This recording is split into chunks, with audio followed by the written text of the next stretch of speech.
السلام علیکم ورحمۃ اللہ وبرکاتہ۔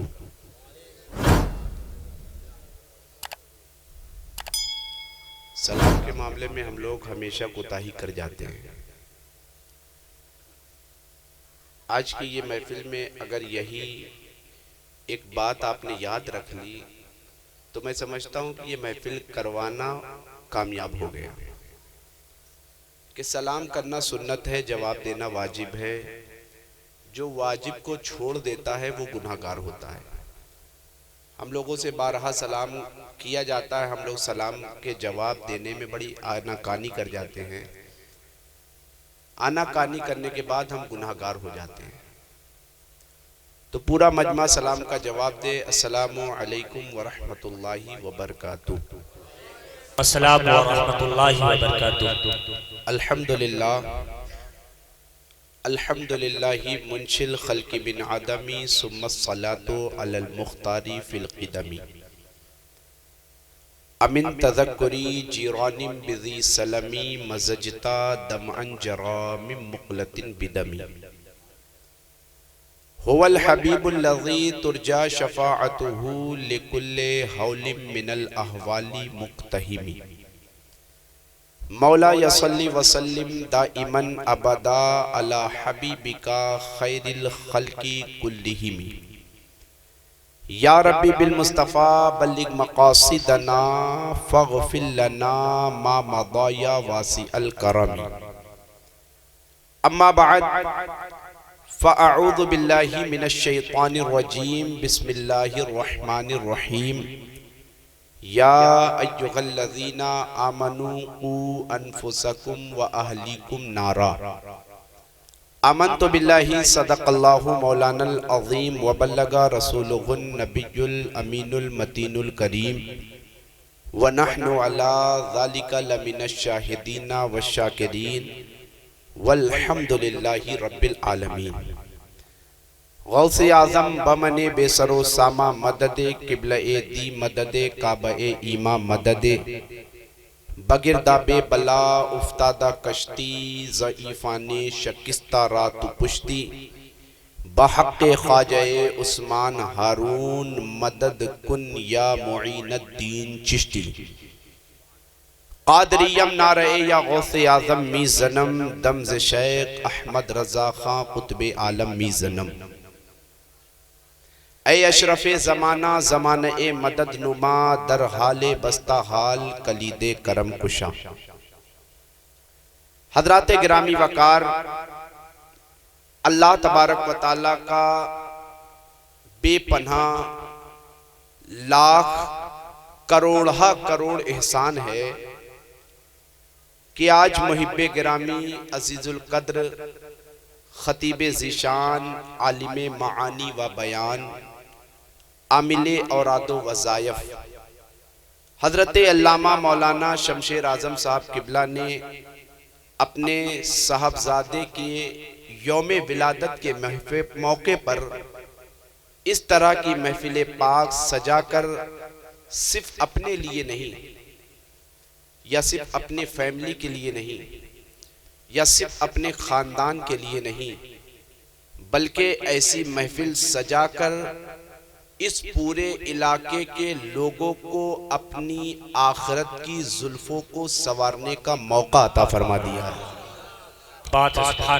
آپ دیکھ رہے ہیں کہ منبر نور پر پیر طریقت رہبر راہ شریعت ناشر مسلک اعلیٰ حضرت صوفی ملت حضرت علامہ الشاہ صوفی دلدار میاں صاحب قبلہ دامت برکاتہم العلینا تشریف رکھتے ہیں۔ بہت ہی عظیم شخصیت کے متحمل ہیں، بہت صوفی شخصیت ہے۔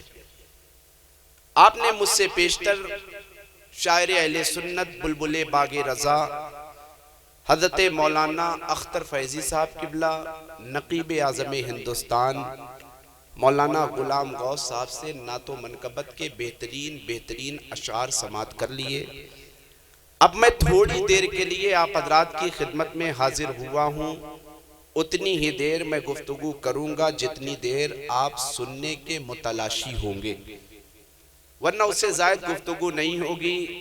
آپ نے تمام تر شعراء سے نعت و منقبت کے اشعار اور مجھ سے پیشتر ایک خطاب سماعت کر لیا۔ جب ان کا خطاب مولانا شمشیر صاحب کا ہو رہا تھا تو میں محسوس کر رہا تھا کہ حضور غازی ملت بول رہے ہیں، اور میں جلسے والوں کو یوٹیوب چینل کے ذریعے یہ مشورہ بھی دوں گا جن کا بجٹ جلسے کا کم ہو، ہاشمی میاں کو بلانے کی حیثیت نہ رکھتا ہو، تو مولانا شمشیر اعظم صاحب کو بلا لے، وہ اس کمی کو پورا کرتے ہوئے نظر آئیں۔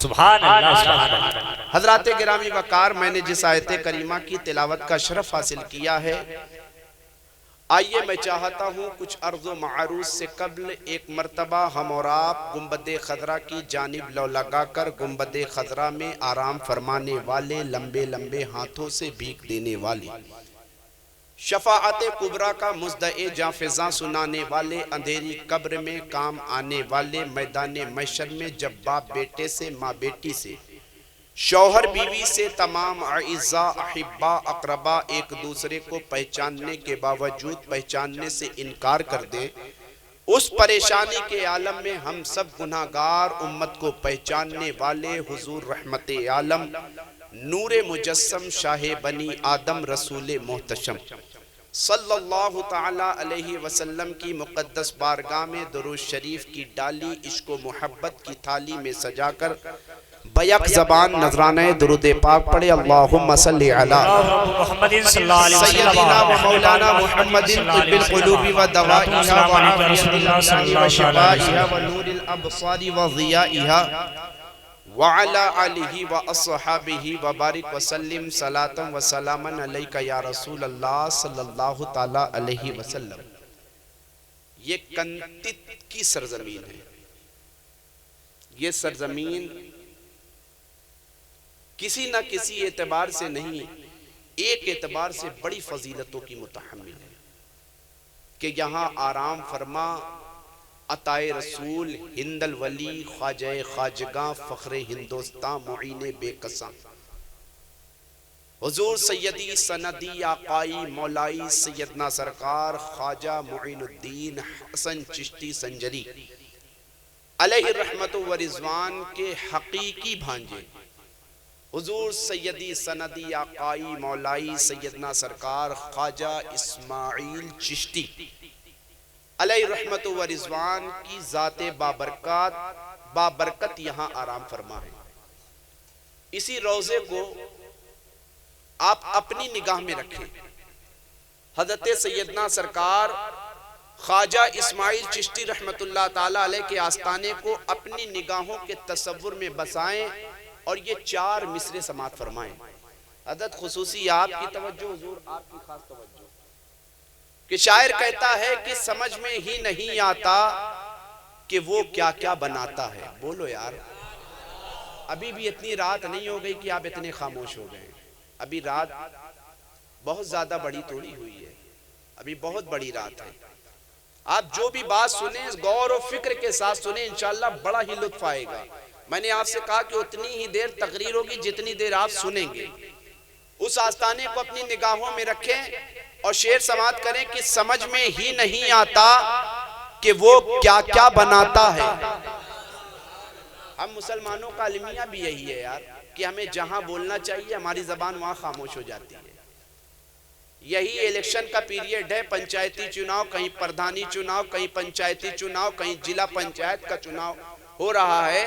مسلمانوں کو انہی نیتاؤں کی محفل میں دیکھو گے تو مسلمان زبان کو خاموش کر کے نہیں بیٹھا کرتا ہے، یہی نیتاؤں کی محفل ہوا کرتی ہے۔ مسلمان نیتاؤں کو خوش کرنے کی خاطر، پارٹی کو خوش کرنے کی خاطر، لیڈر کو خوش کرنے کی خاطر، ایم پی کو خوش کرنے کی خاطر نیتاؤں کی محفلوں میں جایا کرتا ہے اور کہا کرتا ہے ہمارا نیتا زندہ باد ہے، ہماری پارٹی زندہ باد ہے، ہمارا ایم پی زندہ باد باد ہے, ہمارا MLA زندہ باد ہے. مسلمانوں یاد رکھو, جن نیتاؤں کے زندہ باد کے تم نعرے لگایا کرتے ہو وہ سب زندہ باد نہیں ہیں, وہ سب مردہ باد ہیں. اگر تمہیں زندہ باد کا نعرہ لگانا ہے تو بڑے شوق سے لگاؤ, صوفی دلدار شاہ بھی لگائیں گے, علامہ شمشیر اعظم صاحب بھی لگائیں گے. اگر زندہ باد ہی کا نعرہ لگانا ہے تو کہو کہ ہمارا قرآن زندہ باد ہے, ہمارا اسلام زندہ باد ہے, نبی کی شریعت زندہ باد ہے, نبی کی حقیقت زندہ باد ہے, ابو بکر کی صداقت زندہ باد ہے,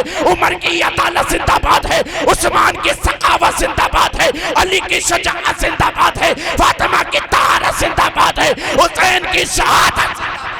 نعرہ تکبیر, نعرہ رسالت, علماء اہل سنت, نعرہ تکبیر, نعرہ رسالت. اور صرف یہیں پر خاموش مت ہو جاؤ, بلکہ زندہ باد کا نعرہ لگاتے ہوئے نظر آؤ اور یہ کہتے ہوئے نظر آؤ کہ حسین کی شہادت زندہ باد ہے, عباس کے بازو زندہ باد ہے, اصغر کا بچپنا زندہ باد ہے, اکبر کی جوانی زندہ باد ہے, قاسم کی جوانی زندہ باد ہے, غوث کی غوثیت زندہ باد ہے, خواجہ کی خواجگی زندہ باد ہے, نظام الدین کی نظامت زندہ باد ہے, علاء الدین کا صبر زندہ باد ہے, خواجہ کی خواجگی زندہ باد ہے, اسماعیل چشتی کا آستانہ زندہ باد ہے.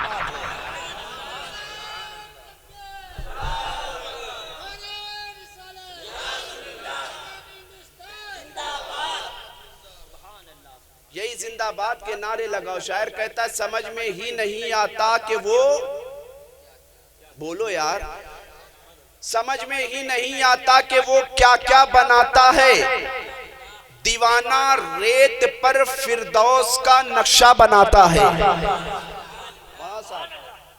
دیوانہ ریت پر فردوس کہتے ہیں جنت کو, سمجھ میں ہی نہیں آتا کہ وہ کیا کیا بناتا ہے, دیوانہ ریت پر فردوس کا نقشہ بناتا ہے. مقدر جگمگانا ہو تو کنتت میں چلے آؤ, مقدر جگمگانا ہو تو کنتت میں چلے آؤ, میرا اسماعیل شاہ مٹی کو بھی سونا بناتا ہے, میرا اسماعیل شاہ مٹی کو بھی سونا بناتا ہے. سمجھ میں ہی نہیں آتا کہ وہ کیا کیا بناتا ہے, دیوانہ ریت پر فردوس کا نقشہ بناتا ہے. مقدر جگمگانا ہو تو کنتت میں چلے آؤ, میرا اسماعیل چشتی مٹی کو بھی سونا بناتا ہے. ابھی حضرت نے معراج کے تعلق سے کچھ شعر پڑھے, معراج کے تعلق سے. معراج شریف جو پچھلا مہینہ گزرا, ہمارے لیے, ہم مسلمانوں کے لیے یوں تو اسلامی ہر مہینہ مقدس ہے, کسی نہ کسی ذات سے ہر مہینوں کو کوئی نہ کوئی نسبت ہے. جیسے رجب شریف کا مہینہ اللہ تبارک و تعالیٰ نے اپنے محبوب دو عالم کے مطلوب صلی اللہ تعالیٰ علیہ وسلم کو معراج میں بلایا. اللہ کے ایک نبی ہیں, ایک پیغمبر ہیں جن کا نام سیدنا موسیٰ کلیم اللہ ہے. کیا نام ہے؟ بات آپ کو سمجھ میں آ رہی ہے نا, بیدار ہے نا, کچھ دیر تو سننے کی طاقت رکھتے ہیں نا. ہمیں نبی کا دیوانہ پوری زندگی نبی کا ذکر سنتا رہے پھر بھی تھکنے والا نہیں ہے. دیوانہ وہ پھر کہاں دیوانہ رہ گیا کہ رات کے آدھے پہر گزرے وہ تھک جائے. اللہ تبارک و تعالیٰ کے ایک نبی ہے جن کا نام موسیٰ پیغمبر ہے. ایک مرتبہ رب سے کہنے لگے, اے اللہ میں تجھے دیکھنا چاہتا ہوں. اللہ نے ارشاد فرمایا, موسیٰ لن ترانی, تم مجھے ہرگز نہیں دیکھ سکتے. یعنی میں دکھانے کے تو طاقت رکھتا ہوں, تمہاری آنکھوں میں وہ نور, وہ بصارت نہیں کہ تم میری تجلی کا جلوہ دیکھ سکو. موسیٰ علیہ السلام کا اسرار بڑا, کہنے لگے اے اللہ دیکھ نہیں سکتا, گفتگو تو کر سکتا ہوں. اللہ نے فرمایا ہاں گفتگو کرنا چاہتے ہو 40 دن روزہ رکھو, 40 دن عبادت کرو. موسیٰ نے 40 دن روزہ رکھا, 40 دن عبادت کیا. تب اللہ نے کوہ طور پر موسیٰ کو بلایا, شرف ہم کلامی حاصل کرنے کا موسیٰ کو موقع عطا فرمایا. اور اللہ کے محبوب علیہ السلام موسیٰ پیغمبر رب کی بارگاہ میں معروضہ پیش کرے تو اللہ منع فرما دے, اور رب کا محبوب اپنی چچی ام ہانی کے گھر بستر استراحت پر آرام فرما ہو، رب ارشاد فرماتا ہے جبریل اس وقت سدرہ پر بیٹھنے کا وقت نہیں ہے، جاؤ 70,000 فرشتوں کی 3 ٹولی لے کر میرے محبوب کی بارگاہ میں چلے جاؤ اور کہہ دو یا رسول اللہ آج کی رات اللہ آپ کو اپنا دیدار کروانا چاہتا ہے، آپ کا دیدار کرنا چاہتا ہے۔ سبحان اللہ سبحان اللہ۔ اللہ اس وقت بستر استراحت پر آرام کرنے کا وقت نہیں ہے، آج کی رات اللہ آپ کو دیکھنا چاہتا ہے اور آپ کو دیکھنا چاہتا، اپنا دیدار آپ کو کروانا چاہتا ہے۔ شاعر کہتا ہے کہ نہیں معلوم کیا لائے ہیں کیا لایا نہیں کرتے۔ اللہ کے ایک فرشتے ہیں جن کا نام سیدنا جبریل امین ہے۔ ایک بات میں سمجھانے، اگر شعر پڑھوں گا تو اسے سمجھانے کی کوشش کروں گا۔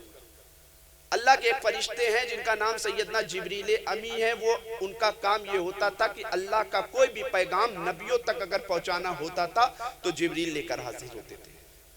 توریت جبریل لے کر آئے، انجیل جبریل لے کر آئے، زبور جبریل لے کر آئے، قرآن مقدس جبریل لے کر آئے، اور صحیفے بھی جبریل لے کر آئے۔ اللہ تبارک و تعالیٰ کا کوئی بھی پیغام اگر نبیوں تک پہنچانا ہوتا تھا تو جبریل نبی کی بارگاہ میں اللہ کا پیغام لے کر حاضر ہوا کرتے تھے۔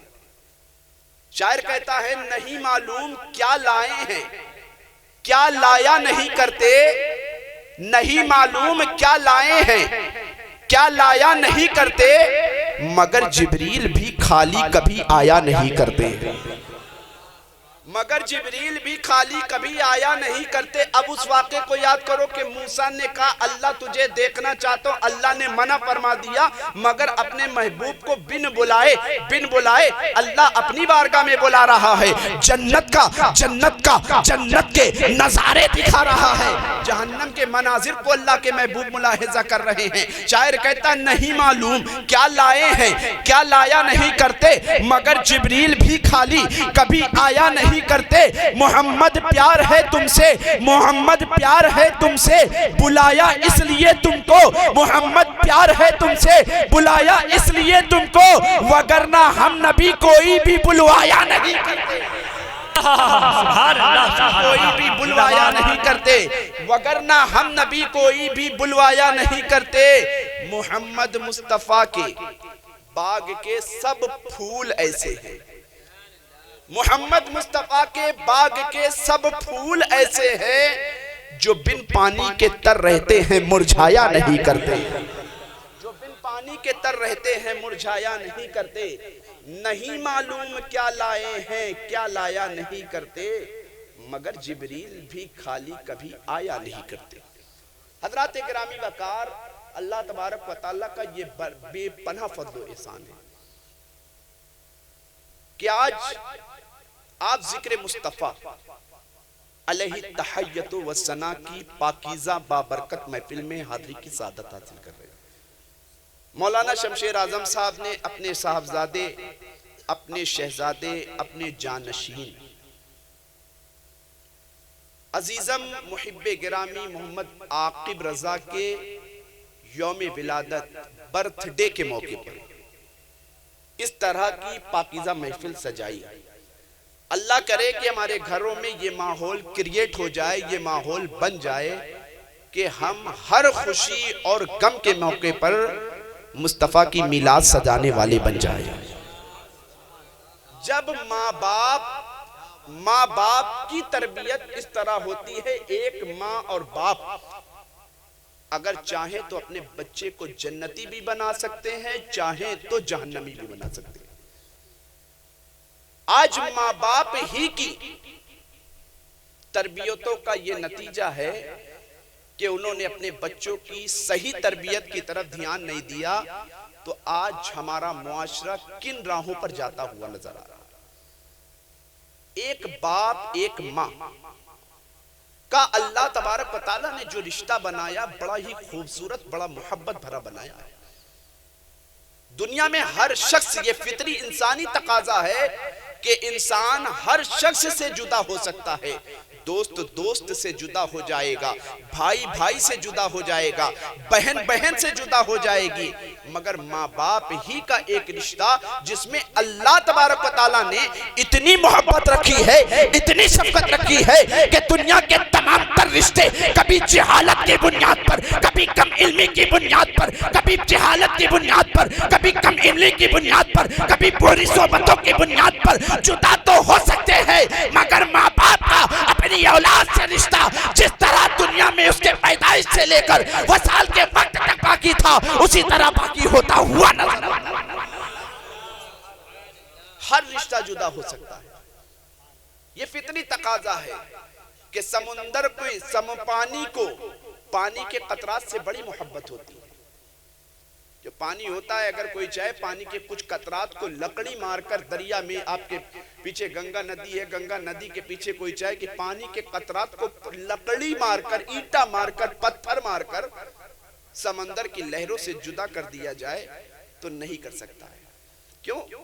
کیونکہ پانی کو اپنے قطروں سے اتنی محبت ہے، اتنا لگاؤ ہے، اتنا لگاؤ ہے، اتنی محبت۔ سورج کو اپنی شعاؤں سے بڑی محبت ہے، چاند کو اپنی چاندنی سے بڑی محبت ہے، ستاروں کو اپنی جگمگاہٹ سے بڑی محبت ہے، بلبل کو اپنے پھول سے بڑی محبت ہے۔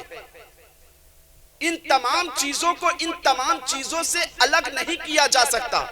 یہ ممکنات میں نہیں ہے کہ سورج پانی کو اس کے قطروں سے الگ کر دیا، پانی سے اس کے قطروں کو الگ کر دیا جائے، بلبل سے پھول کو الگ کر دیا جائے، شمع سے پروانے کو الگ کر دیا جائے، چاند سے چاندنی کو الگ کر دیا جائے۔ اگرچہ یہ ممکنات میں سے نہیں ہے، ان کو ان سے بھی جدا نہیں کیا جا سکتا ہے، مگر ماں باپ کے محبت اولاد کے تعلق سے اللہ نے اتنی پاکیزہ محبت رکھی ہے کہ ان کو ان کی محبت سے کبھی بھی جدا نہیں کیا جا سکتا۔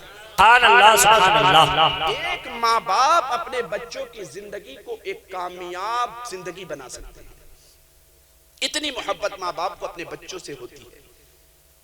اللہ فرماتا ہے قرآن میں، یا ایھا الذین آمنوا قوا انفسکم واہلکم نارا وقودھا الناس والحجارہ اعدت للکافرین۔ اے ایمان والو، اپنے آپ کو، اپنے گھر والوں کو اس آگ سے بچاؤ جس کا ایندھن آگ اور پتھر ہے۔ ایک ماں باپ کو اپنے بچے سے اتنی محبت ہوتی ہے کہ ایک 2 سالہ یا 3 سالہ 4 سالہ بچہ ایک کہیں کھلی چھت پر ایک بچے کو کوئی اس کا رشتہ دار چھوڑ دے، چھت کھلی ہو، چھت منڈی ہو، تو ماں ہو باپ ہو اپنے بچے کی محبت کی خاطر، رشتہ دار کوئی بھی ہو، بھائی ہو بہن ہو، رشتہ دار ہو عزیز و اقارب ہو، ماں باپ اپنے بچے کی محبت کی خاطر اپنے تمام تر رشتہ داروں سے لڑنے کو تیار ہو جائیں گے کہ تو نے اپنے میرے بچے کو کھلی چھت پر کیوں چھوڑا۔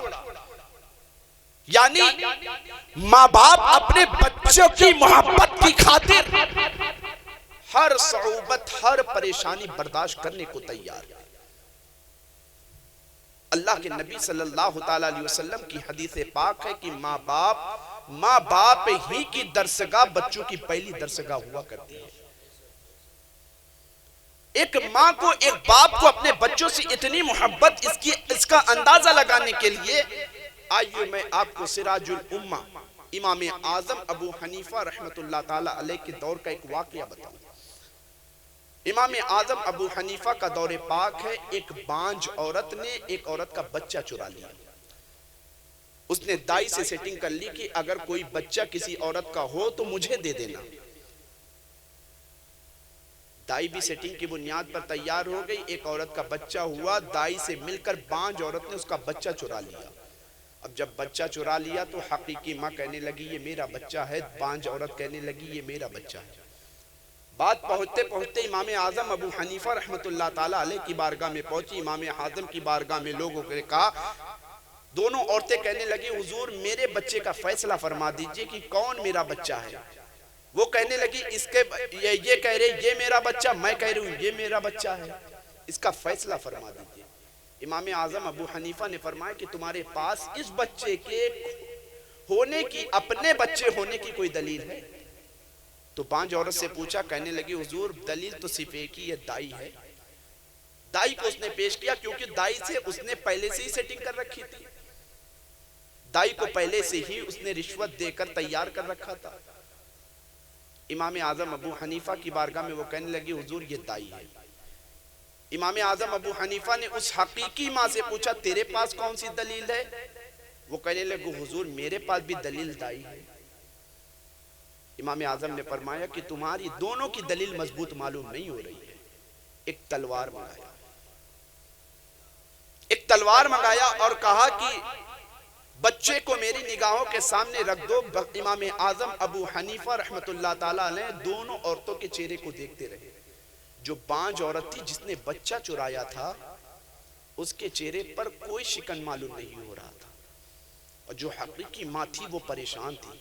امام اعظم ابو حنیفہ رحمت اللہ تعالیٰ علیہ سے وہ اس کی حقیقی ماں پوچھنے لگی حضور آپ نے تلوار کیوں منگایا؟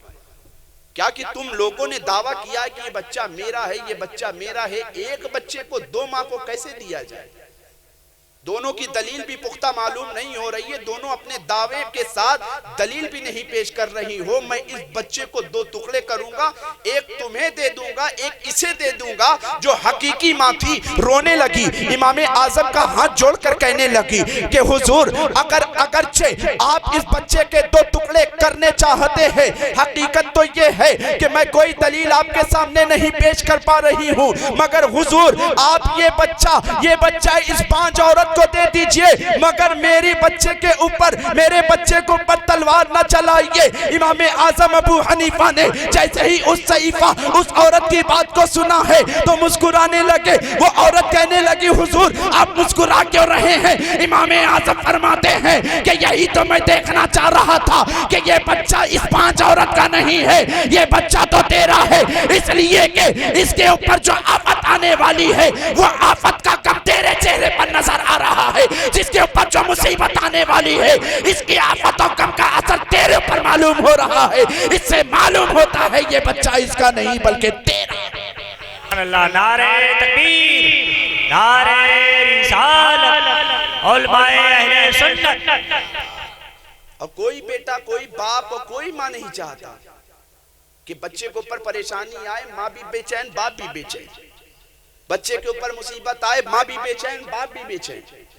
اللہ تبارک و تعالیٰ نے ان دونوں رشتوں میں اتنی پاکیزہ نسبتوں میں اتنی محبت رکھی ہے، اتنی محبت رکھی ہے، دنیا میں کسی اور رشتوں میں اتنی محبت نہیں۔ بھائی بھائی میں بہت محبت، بہن بہن میں بہت محبت، خالہ بھانجی میں بہت محبت، دادا پوتی میں بہت محبت، نانا ناناسی میں بہت محبت، مگر جس طرح کی محبت اللہ تبارک و تعالیٰ نے بچوں میں، اولاد میں اور ماں باپ کی محبت میں رکھی، ایسی محبت کسی میں نہیں ہے۔ مولانا شمشیر اعظم صاحب نے عاقب صاحب کے یوم ولادت کے موقع پر اتنی اچھی محفل سجائی۔ یقیناً ایک ماں باپ اگر چاہیں تو اپنی بچے کی زندگی کو جنت، اپنے بچے کو جنتی بھی بنا سکتے ہیں، ایک ماں باپ چاہیں تو اپنے بچے کو جہنمی بھی بنا سکتے ہیں۔ صرف فرق یہ ہے کہ اگر ان کی تربیت اچھے ماحول کی ہوگی تو بچہ نمازوں کا پابند ہو جائے گا، ان کی تربیت اچھے ماحول کی ہوگی تو بچہ قرآن کی تلاوت کا عادی بن جائے گا، ان کی تربیت اچھے ماحول کی ہوگی۔ اور لوگ یہاں تک کہ ماں باپ کی زندگی کا، خصوصی طور پر ماں کی زندگی کا اثر بچے کی زندگی پر ضرور پڑا کرتا ہے۔ اللہ کے نبی صلی اللہ تعالیٰ علیہ وسلم نے ارشاد فرمایا کہ جب بچہ ماں کے پیٹ میں 120 دن 4 مہینہ رہ لیتا ہے، جس طرح ماں جن ماحول میں ڈھلا کرتی ہے بچہ اسی ماحول میں تربیت پایا کرتا ہے۔ یہ سائنس آج بتا رہی ہے، بڑے بڑے ڈاکٹر آج بتا رہے ہیں کہ بچہ جب ماں کے پیٹ میں آ جاتا ہے تو ڈاکٹر کہا کرتا بچے کو زیادہ ٹینشن نہ دینا۔ ارے ماں کے پیٹ میں بچہ پرورش پا رہا، اس سے بچوں کی ٹینشن کیا ہے؟ مگر میرے آقا علیہ السلام نے ارشاد فرمایا کہ ماں کے شکم میں اگر بچہ پرورش پا رہا ہو تو ماں کے چلنے پھرنے کا اثر بچے کی زندگی پر پڑھا کرتا ہے، ماں کے بولنے کا اثر بچے کی زندگی پر پڑھا کرتا ہے، ماں کے زندگی کے ہر اثرات کو بچہ ماں کے شکم میں ہی رہ کر قبول کیا کرتا ہے۔ آؤ تاریخ کے حوالے سے میں تمہیں ایک واقعہ بتاؤں. یہ سرکار غریب نواز علیہ رحمت و رضوان کے حقیقی بھانجے ہیں. سرکار غریب نواز علیہ رحمت و رضوان کے پہلے خلیفہ، پہلے مرید، قطب ہندوستان حضرت سیدنا سرکار قطب الدین بختیار کاکی رحمت اللہ تعالی علیہ. ہماری مائیں اگر اپنے بچوں کی پرورش اپنے شکم میں لے کر کیا کرتی ہیں تو کبھی وہ گانے گا رہی ہوتی ہیں، کبھی وہ ڈھپلی بجا رہی ہوتی ہیں، کبھی وہ ادھر ادھر کے خرافات، کبھی ادھر ادھر کے سیریل دیکھ رہی ہوتی. اسی کا اثر بچوں کی زندگی پر پڑا کرتا ہے. پھر بچہ 2 سال 3 سال کے ماحول میں آتا ہے، دیکھو موبائل چلانا بڑا بڈھا نہ جان پائے جتنا اچھا بچہ چلا لیتا ہے. اس کا اثر پڑ رہا ہوتا ہے. اے میری ماں بہنوں، سیدہ خاتون جنت کی کنیزوں، اپنے گھروں کے ماحول کو سدھارنا، اپنے گھروں کے ماحول کو جنت کا گہوارہ بنانا، یہ تمہارے بس کا کام ہے. تم چاہو تو اپنے گھروں کے ماحول کو جنت کا گہوارہ بنا لو، تم چاہو تو اپنے گھروں کے ماحول کو جہنم کا گڑھا بنا لو. یعنی بچہ ماں کے اثرات کو قبول کیا کرتا ہے. حضرت سیدنا سرکار قطب الدین بختیار کاکی، جن کی مزار شریف دہلی کی سرزمین پر مہرولی شریف میں ہے، جب آپ کی بسم اللہ خوانی تقریباً 4 سال کی عمر شریف میں ہو رہی تھی تو اس وقت اللہ کے ایک برگزیدہ بندے جن کا نام سیدنا قاضی حمید الدین ناگوری رحمت اللہ تعالی، ناگور شریف غالباً یہ راجستھان میں ہے، کیوں آپ کر رہے ہیں؟ قاضی حمید الدین ناگوری رحمت اللہ تعالی علیہ کو اللہ کی طرف سے الہام ہوا کہ میرے برگزیدہ بندے سیدنا قطب الدین بختیار کاکی کی بسم اللہ خوانی میں تم شرکت کرنے کے لیے جاؤ.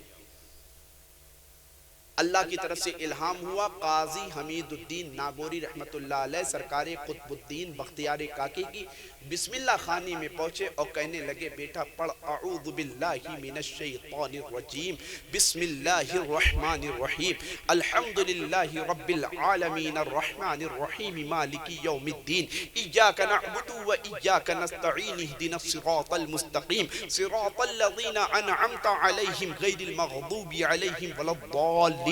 بسم اللہ الرحمن الرحیم اعوذ باللہ پڑھایا، بسم اللہ پڑھایا. قاضی حمید الدین ناگوری رحمت اللہ تعالی علیہ اپنی نگاہ سے دیکھ رہے ہیں. اعوذ باللہ میں نے پڑھایا تو بچے نے پڑھا، بسم اللہ میں نے پڑھایا تو بچے نے پڑھا. اب میرے پڑھانے کی ضرورت نہیں پڑ رہی ہے. بچہ پہلا پارہ خود بخود پڑھتا چلا جا رہا ہے، دوسرا پارہ خود بخود پڑھتا چلا جا رہا ہے، تیسرا پارہ خود پڑھتا چلا جا رہا ہے، چوتھا پارہ پڑھا، پانچواں پارہ پڑھا، چھٹا پارہ پڑھا، ساتواں پارہ پڑھا، یہاں تک کہ سرکار قطب الدین بختیار کاکی نے 15 پارہ پڑھ لیا. پڑھنے کے بعد خاموش ہو گئے. قاضی حمید الدین ناگوری حیرت و استعجاب کی عطا گہرائی میں ڈوب کر پوچھتے ہیں اے بیٹا تو آگے کیوں نہیں پڑھتا؟ تو سرکار قطب الدین بختیار کاکی فرماتے ہیں کہ حضور جب میں اپنی ماں کے شکم میں تھا تو میری ماں روزانہ قرآن کی تلاوت کیا کرتی تھی. میں نے ماں کے شکم میں رہ کر 15 پارے زبانی حفظ کر لیا تھا. واہ سبحان اللہ. نعرہ تکبیر، نعرہ رسالت، جشن میلاد النبی، نعرہ تکبیر، نعرہ رسالت. سبحان اللہ.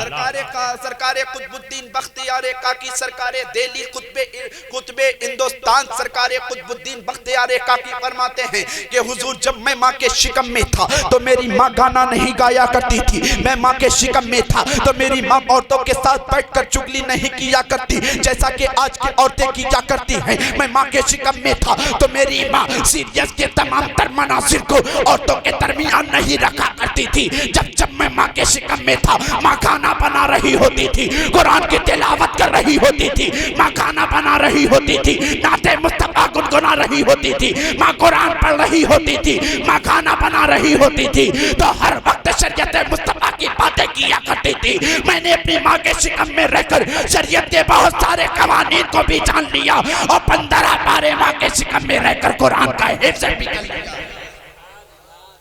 تو پتہ یہ چلا کہ ماں جو کر رہی ہوتی ہے بچے کی زندگی پر اس کا اثر پڑتا ہے. یہی اسی طرح کا واقعہ سرکار ولیوں کے تاجدار شہنشاہ ولایت غوث الاغواث فرد الافراد قطب الاقطاب القندیل نورانی والمحبوب سبحانی شہباز لامکانی سرچشمہ سلطانی سیدنا شیخ محی الدین عبدالقادر زندگی کے عبدالقادر جیلانی کی زندگی کا بھی ہے کہ سرکار غوث اعظم رضی اللہ تعالیٰ عنہ کے سرکار غوث اعظم رضی اللہ تعالیٰ عنہ کی جب ولادت با سعادت ہوئی یوں تو غوث اعظم کو اللہ تبارک و تعالیٰ نے ولادت سے قبل ولایت عطا فرما دی تھی.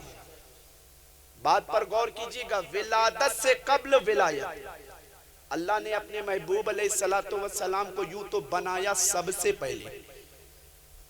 زمین نہیں تھے, مصطفیٰ بن چکے تھے. زمین نہیں تھے, مصطفیٰ کا اللہ تبارک و تعالیٰ نے اپنے نور سے مصطفیٰ کے نور کو پیدا فرما دیا تھا. آسمان نہیں تھا, مصطفیٰ کا نور تھا. چاند کی چاندنی نہ تھی, مصطفیٰ کا نور تھا. سورج کی روشنی نہ تھی, مصطفیٰ کا نور تھا. دریا کی روانی نہ تھی, مصطفیٰ کا نور تھا. روجوں کی طغیانی نہ تھی, مصطفیٰ کا نور تھا. آدم کی آدمیت نہ تھی, مصطفیٰ کا نور تھا. نوح کی نزاکت نہ تھی, مصطفیٰ کا نور تھا. موسیٰ کا کمال نہ تھا, مصطفیٰ کا نور تھا. عیسیٰ کا جمال نہ تھا, مصطفیٰ کا نور تھا. ابراہیم کی خلت نہ تھی, مصطفیٰ کا نور تھا. یعنی اللہ تبارک و تعالیٰ نے اپنے حبیب علیہ السلام کے نور کو اپنے نور سے سب سے پہلے اس کائنات میں پیدا فرمایا ہے.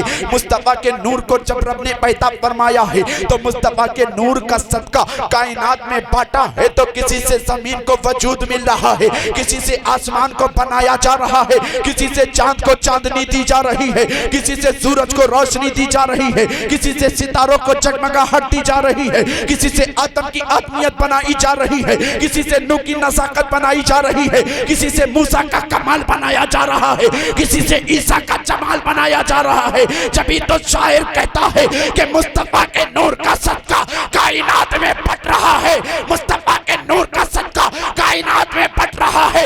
اللہ تخلیق کائنات کے سلسلے کو دراز کر رہا ہے. شاعر عقیدت میں کہا کرتا ہے, صبح طیبہ میں ہوئی پٹا ہے بالا نور کا, صدقہ لینے نور کا آیا ہے تارا نور کا. باغ طیبہ میں سہانا پھول پھولا نور کا, مست بو ہے بلبلیں پڑتی ہے کلمہ نور کا. چاند جھک جاتا جدھر انگلی اٹھاتے مہد میں, کیا ہی چلتا تھا اشاروں پر کھلونا.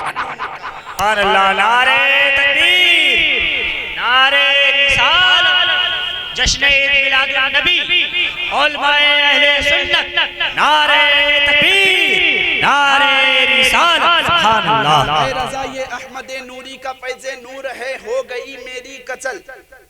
پڑھ کر قصیدہ نور کا میرے امام اعلیٰ حضرت امام عشق و محبت, کنز الکرامت, جبل الاستقامت, غواص بحر حقیقت و معرفت, الشاہ امام احمد رضا خان علیہ رحمت و رضوان اس حدیث پاک کی ترجمانی کرتے ہوئے ارشاد فرماتے ہیں, زمین و زماں تمہارے لیے. بولو یار. اعلیٰ حضرت رحمت اللہ علیہ کا نام سن کر خاموش مت ہوا کرو. اعلیٰ حضرت رحمت اللہ تعالیٰ علیہ کا ہم سنیوں پر بہت بڑا احسان ہے. ہمارے سینوں میں عشق مصطفیٰ کی لو کو اگر کسی نے روشن کیا ہے, عشق مصطفیٰ کی کندیلوں کو کسی نے روشن کیا ہے, تو ذات کا نام اعلیٰ حضرت ہے. میرے امام کہتے صبح زمین و زماں تمہارے لیے, مکین و مکہ تمہارے لیے, چنین و چنا تمہارے لیے, بنے دو جہاں تمہارے لیے, دہن میں زبا تمہارے لیے, بدن میں ہجا تمہارے لیے, ہم آئے یہاں تمہارے لیے, اٹھے بھی وہاں. میرے امام نبی کی تعریف اپنے شاعری میں کس طرح کر رہے ہیں. ہم تو قرآن پڑھیں گے مصطفیٰ کی تعریف کے لیے. اللہ فرماتا ہے وَالضُّحَى وَاللَّيْلِ إِذَا سَجَى مَا وَدَّعَكَ رَبُّكَ وَمَا قَلَّى. اللہ فرماتا أَلَمْ نَشْرَحْ لَكَ صَدْرَكَ. اللہ فرماتا قَدْ جَاءَكُم مِّنَ اللَّهِ نُورٌ. تب ہمیں نبی کی تعریف سمجھ میں آئے گی. ہم کہیں گے اللہ فرماتا ہے وَمَا خَلَقْتُ الْجِنَّ وَالْإِنسَ إِلَّا لِيَعْبُدُونِ. تب ہمیں نبی کی تعریف سمجھ میں آئے گی. ہم کہیں گے اللہ فرماتا ہے وَالضُّحَى وَاللَّيْلِ إِذَا سَجَى. علم نشرہ پڑھیں گے تب نبی کی تعریف سمجھ میں آئے گی. قَدْ جَاءَكُم مِّنَ اللَّهِ نور پڑھیں گے تب سمجھ میں آئے گی. وَمَا يَنْطِقُ عَنِ الْهَوَىٰ إِنْ هُوَ إِلَّا وَحْيٌ يُوحَىٰ پڑھیں گے تب سمجھ میں آئے گی. مگر میرے امام نے نبی کی تعریف آسان لفظوں میں سمجھا دی. کیسے سمجھائی کہ میرے نبی کی تعریف کرتے ہوئے میرے امام کہتے ہیں اگر قرآن تم نہیں سمجھ پا رہے ہو, قرآن یوں تو سمجھنا ہر مسلمان پر فرض ہے. قرآن کی تعلیم حاصل کرنا یوں تو ہر مسلمان مرد و عورت پر فرض ہے. اگر تم ایسے بھی قرآن میں نبی کی عظمت کو نہیں سمجھ پا رہے ہو, نبی کی رفت, نبی کی بلندی, نبی کی شان و شوکت, نبی کی ثروت, نبی کے کمال, نبی کے جود و نوال کو نہ سمجھ پا رہے ہو, تو میرے نبی کی تعریف کو اس کے انداز میں کرو. میں نے کہا اے میرے امام, اے 14ویں صدی کے امام, اے اعلیٰ حضرت, اے ہم سنیوں کی جان, ہمیں نبی کی تعریف کرنے کا طریقہ بتا دیجئے. تو میرے نبی کہتے, میرے اعلیٰ حضرت کہتے نظر آ رہے ہیں اپنے نبی کی تعریف کرنا چاہتا ہے. میں نے کہا ہاں ہاں اعلیٰ حضرت میں اپنے نبی کی تعریف کرنا چاہتا ہوں. تو میرے امام کہتے ہیں پکار اپنی زبان سے جو میں کہہ رہا ہوں. تو میں نے کہا اے اعلیٰ حضرت آپ کیا کہہ رہے ہیں؟ تو میرے نبی کی تعریف کرتے ہوئے میرے امام کہتے ہیں چمک تجھ سے پاتے ہیں سب پانے والے, میرا دل بھی چمکا دے چمکانے والے, برستا نہیں دیکھ کر ابر رحمت, بتوں پر بھی برسا دے برسانے والے, حرم کی زمین اور قدم رکھے چلنا, ارے سر کا موقع ہے ہو جانے والے, رضا نفس دشمن ہے دم میں نہ آنا, کہاں تو نے دیکھے ہیں چندرانے والے. سبحان اللہ. نعرہ تکبیر, نعرہ رسالت, جشن عید میلاد النبی, علماء اہل سنت, نعرہ تکبیر, کلام اعلیٰ حضرت, کلام اعلیٰ حضرت, نعرہ تکبیر, نعرہ رسالت. سبحان اللہ سبحان اللہ. حضرات گرامی وقار, اپنے نبی کی ماں اور باپ چاہیں تو اپنے گھر کو جہنم, چاہیں تو اپنے گھر کو جنت بنا سکتے ہیں. حضرت سیدنا قطب الدین بختیار کاکی کی زندگی سے ہمیں یہ پتہ چل گیا کہ ماں جو کر رہی ہوتی ہے, باپ جو کر رہا ہوتا ہے. باپ اگر شراب کا عادی ہوتا ہے تو بیٹا شرابی نکلتا ہے. باپ اگر حرام میں تمیز نہیں کرتا, حرام حلال میں تمیز نہیں کرتا, تو بیٹا بھی حرام خور نکلتا ہے. تو ماں کا اثر, باپ کا اثر بچے قبول کیا کرتے ہیں. سرکار غوث اعظم بڑے پیر کا ذکر کر رہا تھا, جو بات اتنی لمبی چوڑی ہوگی.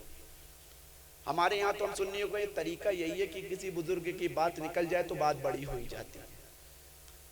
کہ سرکار غوث اعظم رضی اللہ تعالیٰ عنہ کو اللہ تبارک و تعالیٰ نے ولادت سے پہلے ولایت عطا فرمائی تھی. جس طرح میرے نبی کو اللہ نے پیدا نہیں کیا تھا مگر نبی بنا دیا تھا, بھیجا تمام نبیوں کے بعد, اسی طرح غوث اعظم کو اللہ نے دنیا میں بھیجا نہیں تھا مگر عالم ارواح میں آپ کو اللہ تبارک و تعالیٰ نے ولی بنا دیا تھا. غوث اعظم بڑے پیر رحمت اللہ تعالیٰ علیہ اپنی ماں کے شکم سے 15-17 پارے کے حافظ بن کر دنیا میں تشریف لائے. اللہ کرے کہ ہمارے گھروں کی مائیں, ہمارے گھروں کے والدین بھی ایسے ہو جائیں کہ ہمارے گھر میں جب بچے کی آمد ہو تو بچہ 2 سال کا ہو, 3 سال کا ہو, بجائے اس کے کہ واٹس ایپ پر, فیس بک پر, یوٹیوب پر چھوٹا بھیم کارٹون نکالنے کے بجائے نعت نبی ڈھونڈنے والا بن جائے. جب ہم اپنے گھروں کے ماحول کو اس طرح کریٹ کریں گے, بنائیں گے, تب جب ہم اپنے گھروں کے ماحول کو, کہ ہمارے یہاں ہوتا کیا ہے, سب سے بڑی خرابی کیا ہے کہ ہمارے یہاں ہمارے والدین ہی جو ہوتے ہیں وہ شروع سے ہی اپنے بچوں کی عادت بگاڑ رکھتے ہیں. باپ اپنے بیٹے سے بڑی محبت, مولانا شمشیر صاحب تو میں نے دیکھا یار ان کی خصوصیت کیا, ہر باپ کی یہ خصوصیت ہے کہ اپنے بچوں سے بڑی محبت ہوتی ہے. باپ ہر صحبتوں کو برداشت کیا کرتا ہے مگر بچے کی ہر خواہش کو پورا کیا کرتا ہے. بچہ اگر باپ سے بچپنے کے عالم میں کہہ دے میرے باپ مجھے 500 کی کار چاہیے, باپ کی 100 کی حیثیت نہیں ہے, ماں کی 50 کی حیثیت نہیں ہے, مگر ماں باپ اپنے بچے کی اس خواہش کو پورا کرنے کی کوشش کیا کرتے ہیں. اس خواہش کو پورا کیا کرتے ہیں, ہر صحبت ادھار لینا پڑے لے لیتے ہیں, لوگوں سے برائی بھلائی لینا پڑے لے لیتے ہیں, مگر بچے کی پرورش کرنے کے ساتھ ساتھ اے میرے ماں اور بہنوں, اے میری معاشرے کے والدین, اگر اپنے بچوں کی خواہش کو پورا کیا کرتے ہو تو اپنے بچوں کی ہر خواہش پورا کرو. بچہ جو مانگے اسے کھلاؤ, جو پہنے اسے پہناؤ, مگر خدا را اپنے بچوں کو بچپنے ہی کے عالم سے نماز کا طریقہ بتانا شروع کر دو، وضو کا طریقہ بتانا شروع کر دو، قرآن پڑھانا شروع کر دو۔ خدا کی قسم آج ہمارے معاشرے کا حال تو یہ ہے کہ بچہ 3 سال کا ہو جائے، وضو کا طریقہ نہیں معلوم، نماز کا طریقہ، سونے کی دعا نہیں معلوم، کھانے کی دعا نہیں معلوم، اور وہی بچے سے اگر کسی فنکشن کے موقع پر کسی خرافات کا فنکشن ہو رہا ہو، شادی کی محفل ہو، بیاہ کی محفل ہو، ڈانس باجے کے ساتھ معاشرے میں ہر طرح کی بے حرمتی، ہر طرح کی شریعت کی دھجیاں اڑائی جا رہی ہو، گانے باجے کی محفل ہو، ایک باپ بے شرمی کے ساتھ 3 سال کا بچہ ہے، پینٹ شرٹ پہنے ہوا ہے، اپنے آنکھ پر چشمہ لگائے ہوا ہے، باپ کہا کرتا ہے کھڑا ہو کر اپنے رشتہ داروں سے، دیکھو یہ میرا بچہ ہے، ابھی اس کی عمر 4 سال کی ہے، مگر یہ ڈانس بڑا اچھا کرتا ہے۔ نادان، تو نے اپنی غیرت کا جنازہ نکال کر رکھ دیا ہے، تو کس غیرت کے ساتھ کہا کرتا ہے کہ میرا بچہ ابھی 4 سال کا ہے اور 4 سال کی عمر میں یہ ڈانس کرنا جانتا ہے، 5 سال کی عمر میں یہ گانے گانا جانتا ہے۔ خدا کی قسم فخر تو تب ہوتا جب تم معاشرے کے ہر فرد سے، اپنے رشتہ داروں سے، اپنے معاشرے کے ہر بھائی بہن سے یہ کہتا ہوا نظر آتا کہ میرا بچہ 5 سال کا تو ہے، میرا بچے پر ابھی شریعت کے احکام نافذ بھی نہیں ہوئے ہیں، پھر بھی یہ قرآن کی تلاوت کر لیا کرتا ہے، نماز کے ارکان جانا کرتا ہے، وضو کا طریقہ جانا کرتا ہے، سونے کے دعا یاد ہے اسے، گانے کی دعا یاد ہے، تو معاشرہ تجھے حیرت کی نگاہ سے نہ دیکھتا بلکہ تجھ پر خوش ہو کر اپنے بچے کو بھی اس طرح بنانے کی کوشش۔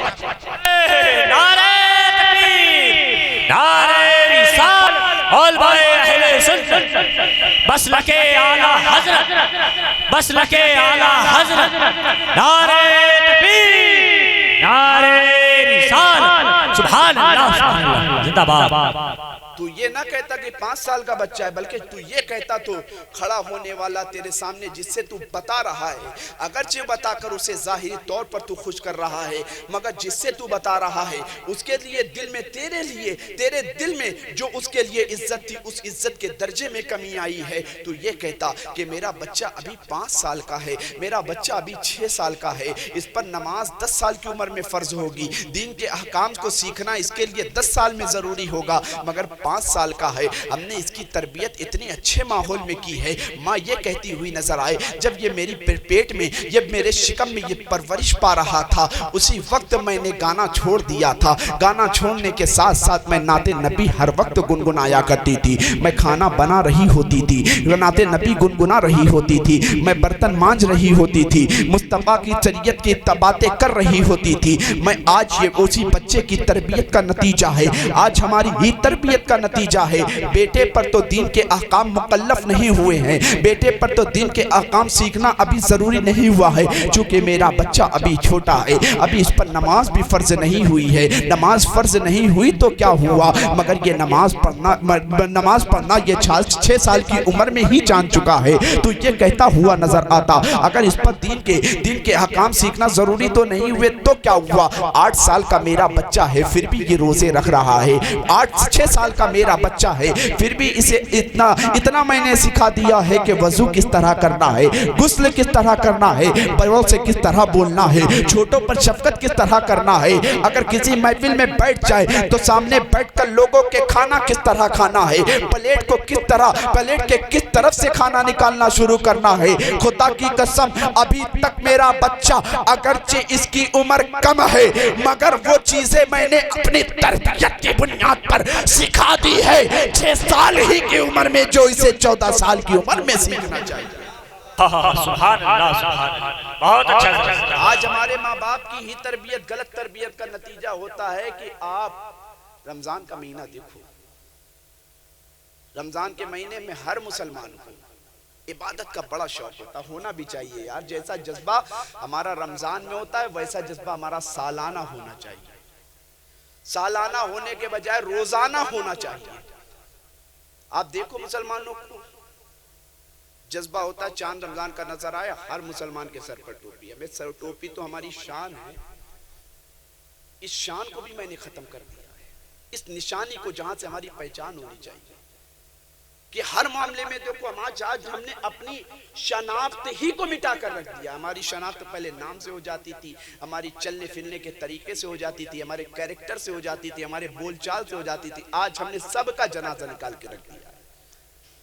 بول چال ایسی, کل کا مسلمان کل کا کافر اگر ہمارے عادت و اطوار اقوال و افعال کو دیکھا کرتا تھا تو مسلمان ہو جاتا تھا کہ یار یہ پیغمبر اسلام کا ماننے والا ہے. جب اس کے بولنے چالنے کا عالم یہ ہے تو پیغمبر اسلام کے بولنے کا عالم کیا ہوگا. آج ہمارے اخلاق کو دیکھ کر ہم نے یہ ماحول کریٹ کر لیا ہے کہ خدا کی قسم آج ہمارے علاقے میں زمین لینے سے غیر ڈرا کرتے ہیں. وہ جگہ اس وقت تک ڈیولپ نہیں ہو پاتی ہے جب تک غیروں کی تعداد اکثریت کے ساتھ نہ بڑھ جائے. کہیں بھی پلاٹنگ ہو رہی ہو, آپ دیکھو غیر کی نگاہ سے پوچھو تو پوچھنے والا یہ پا کرتا ہے میم تو نہیں ہے. یہ ہم نے ایک کیریکٹر بنا لیا. جبکہ اللہ کے رسول کی زندگی پڑھو پتہ چلے گا. اللہ کے رسول کی بارگاہ میں ایک شہزادی آئی, اللہ کے رسول نے اپنی کملی مبارک اٹھال کر اسے پہنا دیا. پوچھا آقا یہ تو غیر کی بیٹی ہے. تو اللہ کے نبی نے فرمایا غیر کی ہے تو کیا ہوا, بیٹی تو کسی کی ہے. یار ہم نے اپنا معاشرہ کس طرح بنا لیا. آقا سے پوچھا کہ آقا بیٹی کسی اور کی ہے, غیر کی ہے, یہ کافرہ ہے. آقا نے فرمایا اگرچہ کافرہ ہے بیٹی تو کسی کی ہے. ہمیں یہ کیریکٹر اپنے بچوں کو سکھانا چاہیے. اللہ کے نبی کی اس زندگی کے چیپٹر کو یاد کرنا چاہیے کہ اللہ کے نبی کی بارگاہ میں روزانہ ایک خاتون کوڑا ڈالا کرتی تھی. ایک دن بیمار پڑ گئی, اللہ کے رسول اس کی پرش عیادت کو پہنچ گئے اور کہنے لگے آج تو نے کوڑا نہیں ڈالا. آپ کے اخلاق کریمانہ کو دیکھ کر اتنا متاثر ہوئی کہ اے پیغمبر اے نبی میں تیرے ساتھ ظلم کیا کرتی تھی, تجھے پریشان کیا کرتی تھی, تجھ پر آفت و بلیات کے پہاڑ توڑا کرتی تھی, تو مجھ سے ملنے کے لیے آ گیا. آقا نے فرمایا کہ میں لوگوں کے لیے زحمت بن کر نہیں بلکہ رحمت بن کر دنیا میں تشریف لایا. کاش ہم نے اگر ایسا کیریکٹر رکھا ہوتا, آج ہم نے ایسی عادت بنائی ہوتی. ایمانداری سے بتانا کہ لوگ ہمارے محلے میں ہمارے علاقوں میں زمین لینے کے لیے پریشان ہوتے ہیں. کہ لوگ کہتے ہیں یہاں مسلمان رہا کرتے ہیں, وہ مسلمان جو نبی کا پیغام لے کر, نبی کے پیغام کو لے کر اپنی زندگی کو گزارا کرتے ہیں, وہ نبی جو امین و صادق بن کر دنیا میں تشریف لائے. مگر آج ہم اتنے بے غیرت ہو گئے, آج ہماری عزت کا جنازہ دن بدن نکلتا چلا جا رہا ہے. ہم اتنے ذلیل ہو گئے, اتنے رسوا ہو گئے. آخر ہم اتنے ذلیل کیوں ہوتے چلے جا رہے ہیں؟ اس کی وجہ ڈھونڈو گے تو کچھ نہ ملے گی. اس کی وجہ واحد یہی ملتی نظر آئے گی کہ مصطفیٰ کے دامن کو ہم نے چھوڑ دیا ہے, اللہ کے بتائے ہوئے راستے سے اپنے آپ کو الگ کر لیا ہے. خدا کی قسم اگر ہم نے مصطفیٰ کی شریعت پر عمل کیا ہوتا, اللہ کے بتائے ہوئے راستے پر عمل کیا ہوتا, تو جس طرح ہم کل زمانے میں ممتاز تھے, جس طرح ہم کل زمانے میں باوقار تھے, جس طرح ہم کل زمانے میں ممتاز اور عزتدار تھے, آج بھی عزتدار ہوتے ہوئے. پھر ہم پوچھتے ہیں کہ ہماری جائیدادیں ہم سے کیوں لوٹی جا رہی, ہماری عزت ہمیں کیوں نہیں مل رہی ہے. اللہ کو ناراض کر کے تم اللہ سے اس کی رحمت و برکت کی متلاشی ہو. نہ اس عادت کو چھوڑ. ہمارے پاس کل شان و شوقت بھی تھی, حکومت بھی تھی, کیوں ہمارے ہاتھ سے نکل چلی جا رہی ہے؟ آپ کو یاد ہوگا کہ یہی ہمارے پاس حکومت کب تک تھی, جب تک ہم نبی کی شریعت کے پابند تھے. شاہجہاں بادشاہ کا تو نام آپ نے سنا ہوگا.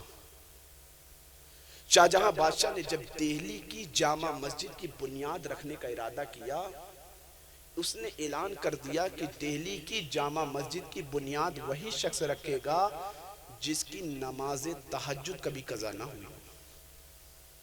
آج تو مسلمانوں کی یہ عادت ہے کہ آج مسلمان صرف نماز بھی پڑھا کرتا ہے تو جمعہ پڑھا کرتا ہے. پھر پوچھتا ہے ہم پریشان کیوں ہیں.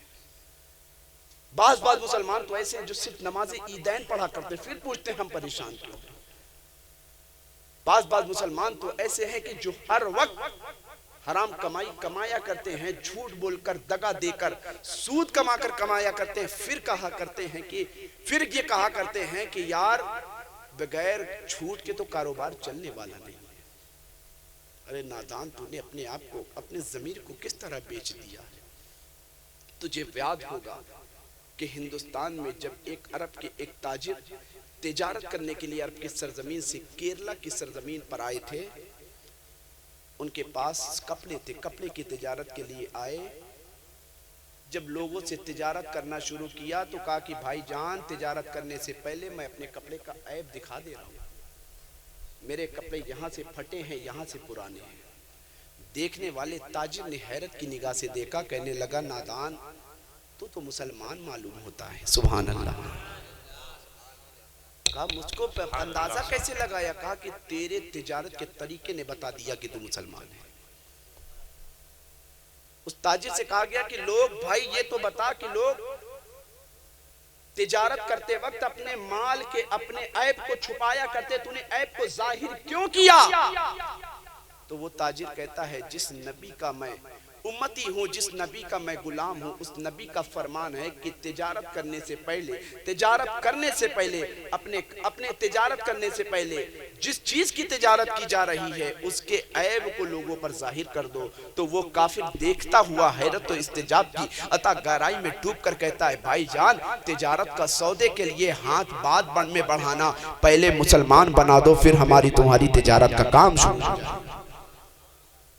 کل تک کامیاب ہمارے اسلاف اس لیے تھے، ان کے پاس جائیدادیں تھی، ان کے پاس حکومت تھی، شان و شوکت تھی۔ اس وجہ سے دہلی کا بادشاہ شاہ جہاں جب جامع مسجد کی بنیاد رکھنے لگا تو کہنے لگا کہ اے لوگو، دہلی کی جامع مسجد کی بنیاد وہی شخص رکھے گا جس کی نماز تہجد کبھی نہ قضا ہوئی۔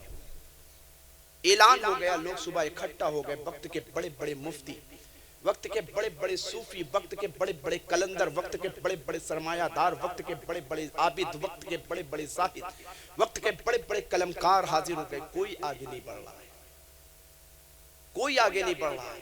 شاہ جہاں بادشاہ اپنی آنکھوں میں آنسو لے کر آگے بڑھا۔ لوگوں نے کہا حضور آپ رک جائیے، شاہ جہاں بادشاہ آپ ہی نے شرط لگائی ہے کہ دہلی کی جامع مسجد کی بنیاد وہی شخص رکھے گا جس کی نماز تہجد کبھی قضا نہ ہوئی۔ کہا لوگوں، اگر اس شرط کے شرائط، اس شرط کے ظاہر ہونے کا اندیشہ نہ ہوتا، کوئی مجھ سے پہلے اس شرط پر سبقت لے آتا، تو میں یہ راز جو آج تمہارے سامنے کھولنے جا رہا ہوں قیامت تک اپنے سینے میں لے کر اللہ کی بارگاہ میں جاتا۔ کہا بادشاہ سمجھ میں نہیں آیا۔ کہا لوگوں کوئی تو پڑھ نہیں رہا ہے، مگر بادشاہ تمہارے سامنے کہتا ہے اللہ اس کے رسول کو گواہ بنا کر کہ آج تک میری نماز تہجد قضا نہیں ہوئی ہے۔ وہ اسلاف تھے، شان و شوکت بھی ان کے ہاتھ میں تھی، حکومت بھی ان کے ہاتھ میں تھی، بادشاہ بھی ان کے ہاتھ میں تھی، پھر بھی ان سے نماز قضا نہیں ہوا کرتی تھی۔ آج تو ٹھیلا چلانے والا بھی مسلمان کہا کرتا ہے کہ یار کیا کروں، ہمارے پاس کاروبار کی وجہ سے ہمیں وقت نہیں مل پاتا کہ ہم نماز پڑھ سکیں۔ آج تو پان کی گومٹی لگانے والا مسلمان بھی کہا کرتا ہمارے پاس وقت نہیں ہے کہ ہم نماز پڑھ سکیں۔ آج تو مزدوری کرنے والا مسلمان سر کے اپنے جسم پر اینٹ بالو بوجھ اٹھانے والا مسلمان بھی کہا کرتا ہے کہ ہماری نماز، ہمارے وقت نہیں ملتا کہ ہم نماز پڑھ سکیں۔ اللہ کے نبی صلی اللہ تعالیٰ علیہ وسلم کی بارگاہ میں ایک شخص آیا، کہنے لگا یا رسول اللہ مجھ سے بہت بڑا گناہ ہو گیا۔ میرے آقا نے فرمایا کیا ہو گیا؟ کہا آقا مجھ سے زنا ہو گیا، مجھ سے زنا ہو گیا۔ اللہ کے نبی نے اس پر جو شریعت کا حکم نافذ ہونا تھا کر دیا۔ کرنے کے بعد اللہ کے نبی نے اس کو مخاطب کر کے پوچھا کہ تو میرے پاس اس پریشانی کے عالم میں آیا تھا جیسے لگ رہا تھا کہ تیری نماز عصر قضا ہو گئی ہے۔ آج کا مسلمان یہ کہا کرتا ہے کہ ہم نے کون سا بہت بڑا گناہ کیا ہے کہ ہم پریشان ہیں۔ میں کہتا ہوں نادان، تو نے نماز عصر چھوڑ دیا، کہتا گناہ کون سا کیا ہے؟ نماز ظہر چھوڑتا ہے کہتا گناہ کون سا کیا ہے، نماز مغرب و عشاء فجر چھوڑا کرتا ہے کہتا ہے کہ تو نے گناہ کون سا کیا ہے۔ خدا کی قسم تیری ہلاکت و بربادی کی صرف اور صرف یہی وجہ ہے کہ تم نے اللہ کے احکامات کو بالائے طاق رکھ کر کے غیروں کے فیشن کو اپنا لیا ہے، رسول کی شریعت کو بالائے طاق رکھ کر کے دوسروں کے طریقے کو اپنی زندگی میں شامل کر لیا ہے۔ آج بھی تم کامیاب ہو سکتے ہو، آج بھی بادشاہت تمہارے در کی غلام بن سکتی ہے، آج بھی حکومت تمہارے در کی ٹھوکر بن سکتی ہے، شرط یہ ہے کہ تم نبی کی شریعت کے ماننے والے بن جاؤ۔ آج ہم نے نبی کی شریعت کو بالائے طاق رکھا ہے، آج ہم نے شریعت پر اپنی زبان بند رکھا ہے تو غیروں کی زبان کھل رہی ہے۔ ہماری ماں بہنوں نے پردے کا لحاظ چھوڑ دیا ہے، تو آج غیروں کو یہ کہنے کا موقع ملا ہے کہ مسلمان ماں بہنیں جب برقع پہنتی نہیں ہیں تو پورے دنیا سے، ہمارے ہندوستان سے برقعے کی پابندی کو ہٹا دیا جائے۔ آخر ان کو موقع کس نے دیا؟ موقع ہم نے دیا۔ اگر ہماری ماں بہن چہروں کی نمائش نہ کرتے ہوئے، اپنے جسم کی نمائش نہ کرتے ہوئے، کالج ہو، اسکول ہو، ڈاکٹر کیا جانا ہو، بازار میں جانا ہو، مارکٹ جانا ہو، کہیں بھی جاتے وقت برتوں کی پابندی کی ہوتی تو خدا کی قسم آج غیروں کو کہنے کا موقع نہ ملتا۔ سیدنا حسن ابن مجتبہ رضی اللہ تعالیٰ عنہ، جو امام حسین رضی اللہ تعالیٰ عنہ کے بھائی ہیں، رسول اللہ کے نواسے ہیں، علی کے شہزادے ہیں، فاطمہ کے نور نظر ہے، کسی نے ایک مرتبہ حسن ابن مجتبہ سے کہا اے حسن تمہاری ماں بڑی پاکیزہ تھی۔ کہا خدا کی قسم میری ماں بڑی پاکیزہ تھی، میری ماں کے پردے کا عالم تو یہ تھا کہ جن کے بال کی سیاہی کو رشتے دار کو دیکھنا دور کی بات، عزیز دار کو دیکھنا دور کی بات، پہلے کے لوگوں کا دیکھنا تو دور کی بات، حسن کی ماں اتنی پاکیزہ تھی کہ ان کے بال کی سیاہی کو حسن و حسین نے کبھی نہیں دیکھا ہے۔ میرے دوستو خدا کی قسم یاد کرو، اللہ فرماتا ہے ایمان والو اپنے آپ کو، اپنے گھر والوں کو اس آگ سے بچاؤ جس کا ایندھن آگ اور پتھر ہے۔ کیا تم آخرت کی فکر سے تب بے خبر ہو گئے؟ کیا تمہیں مر کر نہیں جانا؟ مر کر ہر شخص کو جانا۔ یہ دولت یہی رہ جائے گی، یہ شان و شوقت یہی رہ جائے گی، یہ عزت یہی رہ جائے گی، یہ سرفرازی یہی رہ جائے گی، یہ بلندی یہی رہ جائے گی، یہ عزت سب کچھ یہی رہ جائے گی۔ مرنے کے بعد اگر کوئی چیز کام آنے والی ہے تو وہ تمہارے نامہ اعمال ہوں گے جو تم دنیا میں کرو گے، کہ اپنے بچوں کے ماحول کو، اپنے بچوں کی تربیت کو اچھے ماحول میں کرو، کہ جب بچوں کی تربیت ماحول میں، اچھے ماحول میں ہوا کرتی ہے۔ غوث اعظم کے والد محترم کی زندگی دیکھو، باپ کی ماں کی زندگی کا اثر بچوں پر پڑا کرتا ہے۔ غوث اعظم کے والد محترم کی زندگی دیکھو کہ ایک دریا کے راستے سے گزر رہے، ایک سیب بہتا ہوا ملا، کھا تو لیا، پھر خیال آیا کہ یہ سیب کس کا ہے؟ سیب کے مالک سے ہم نے اجازت نہیں لی، ڈھونڈنے کی تلاش میں نکلے، 12 سال ایک سیب کے بدلے میں غلامی کی باقی۔ آج تو ہم کوئی سامان خریدنے جاتے ہیں، گپا گپ کوئی سامان اٹھایا، بس ٹھیلے پر کھڑے ہوئے اس گپا گپ کھانا شروع کر دیا، جبکہ شریعت اس بات کی اجازت نہیں دیتی ہے کہ مالک کی اجازت کے بغیر تم کوئی سامان کھا سکو۔ 12 سال غلامی کی، 12 سال غلامی کرنے کے بعد باغ کے مالک نے کہا میری ایک شہزادی جس سے تجھے نکاح کرنا پڑے گا، تب تیری خطا معاف، تیری غلطی معاف ہو سکتی ہے۔ غوث اعظم نے کہا کر لوں۔ کہا بیٹی بھی میری کیسی ہے، اندھی ہے، لولی ہے، لنگڑی ہے، اپاہج ہے۔ کہا کر لوں گا، آخرت کی سزا تو نہیں جھیلنی پڑے گی،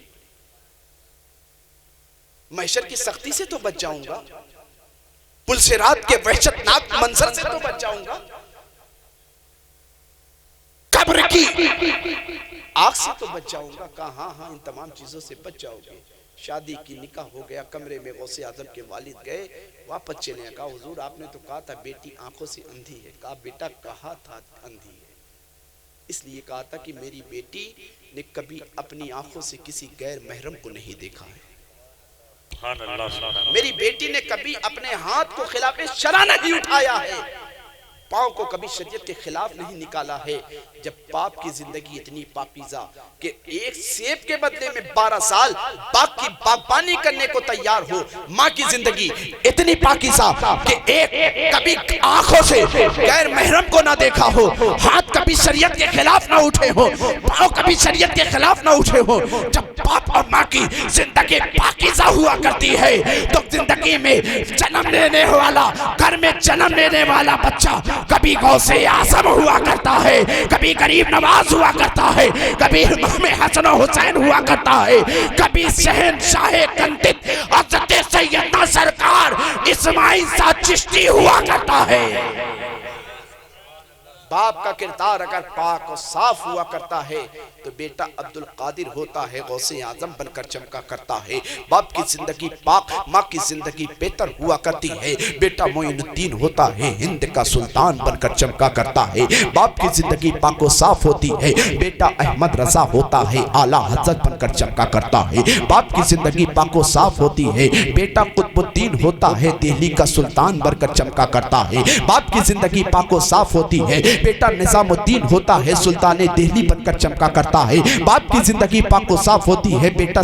بیٹا اشرف علی ہوتا ہے تو مخدوم سمنانی بن کر چمکا کرتا ہے.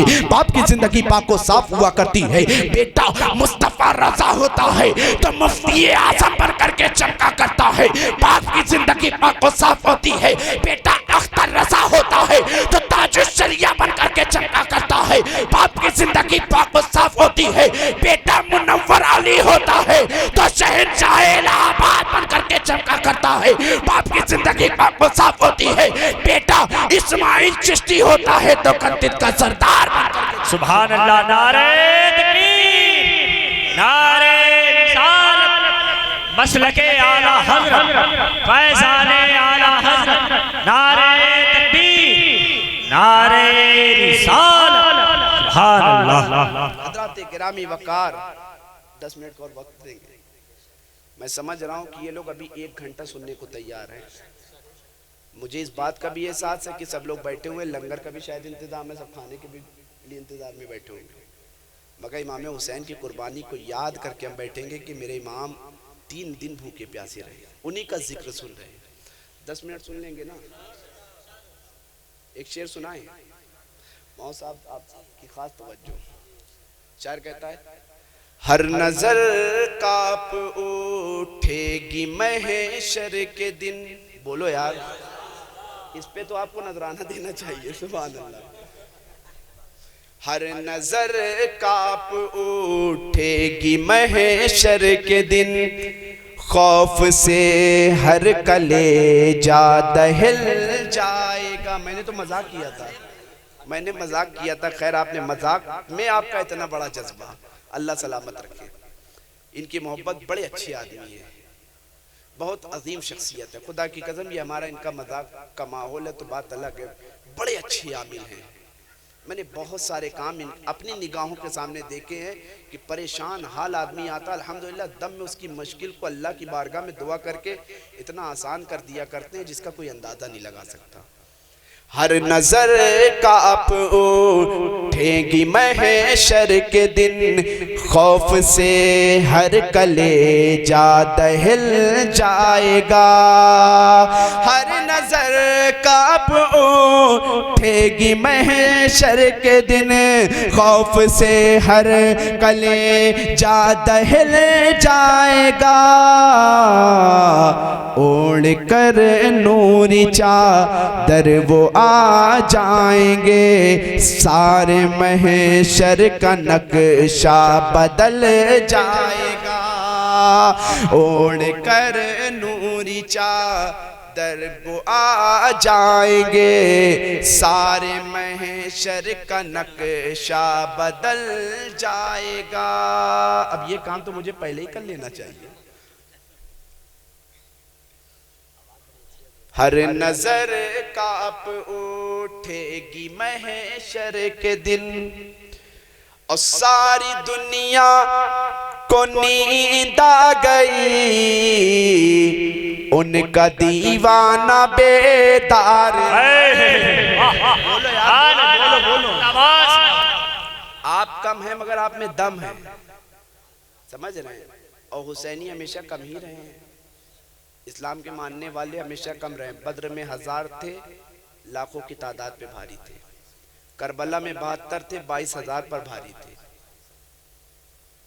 ساری دنیا کو نیند آ گئی، ان کا دیوانہ بیدار ہے۔ ساری دنیا کو نیند آ گئی، ان کا دیوانہ بیدار ہے۔ آپ ہی فیصلہ کیجئے کون جنت کا حقدار ہے۔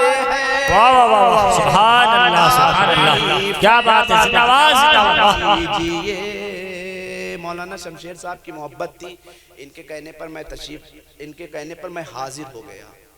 تشریف ہم جیسے لوگ نہیں، ان جیسے پاکیزہ لوگ، صوفی صاحب جیسے لوگ تشریف لایا کرتے ہیں۔ ہم لوگ تو بڑے گنہگار ہیں، اللہ تعالیٰ کی بارگاہ میں بس دعا کرتے ہیں کہ اللہ تعالیٰ مجھے نیک بنا دے، انہی بزرگوں کے قدموں کے صدقے میں مجھے بھی نیک بنا دے۔ ان کا حکم ہوا، اور قسم خدا کی میں بتا رہا ہوں کہ آپ نیٹ پر میری 200 ویڈیو دیکھیں گے، 200 ویڈیو میں جو باتیں، جو گفتگو، جو انداز آج کی تقریر کا رہا ہے، میری 200 ویڈیو میں آپ نہیں دیکھیں گے۔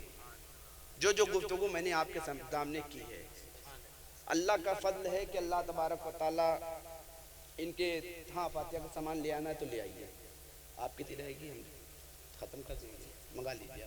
درود پاک پڑھی، اللہم صلی علی سیدنا و مولانا محمد و بارک وسلم، صلاۃ و سلاما علیک یا رسول اللہ صلی اللہ تعالیٰ علیہ وسلم۔ میں عرض یہ کر رہا تھا کہ ماں باپ کی زندگی کا اثر بچوں کی زندگی پر پڑا کرتا ہے، کہ آپ جس ماحول میں چاہیں۔ مولانا شمشیر اعظم صاحب نے یہ برتھ ڈے کے یوم ولادت کے موقع پر اتنی اچھی محفل سجائی، کاش ہم بھی سجائیں۔ ہمارے یہاں ہوتا کیا ہے کہ ہم لوگ ہر ماحول کو نگیٹو طور پر لے جاتے ہیں، بجائے کہ شادی بیاہ میں ہمارے یہاں ذکر کی محفل ہونی چاہیے، گانے باجے ہوا کرتے ہیں۔ اور بغیرت باپ، کتنے بغیرت باپ کو میں نے سنا ہے یہ کہتے ہوئے، اگر ان سے کہا یار 50,000 کا 25,000 کا ڈی جے کیوں بلاتے ہو، تو بغیرت باپ جس کی غیرت کا جنازہ اتنا نکل چکا ہے، وہ کہا کرتا کیا کرے مولانا صاحب، ایک ہی تو لڑکا ہے، اسی میں سارا شوق نکال لینے دو، کیا کرے مولانا صاحب۔ ڈانس کی محفل گھر میں، شادی بیاہ کے موقع پر بے حیائیاں اتنی ہوا کرتی ہیں۔ ہم اپنے گھروں کے ماحول کو بدلیں، ہر رسم کو شریعت کے مطابق کرنے کی کوشش کریں۔ شادی کے بیاہ کے موقع پر آج سے 1 مہینہ پہلے سوشل میڈیا پر آپ نے ایک ویڈیو دیکھا ہوگا، جو ویڈیو پوری دنیا میں چلا اور اس سے مسلمانوں کی عزت بہت مجروح ہوئی۔ حیدرآباد کی ایک لڑکی جس کا نام عائشہ تھا، وہ یہ کہہ کر ویڈیو بنا کر مر گئی، اس نے خودکشی کر لی کہ میرے باپ، میرا شوہر لالچی ہے، میرا شوہر لالچی ہے، مجھ سے جہیز کی ڈیمانڈ کیا کرتا ہے، آپ کی یہ حیثیت نہیں ہے کہ آپ اس کی ہر ڈیمانڈ کو پورا کر سکو۔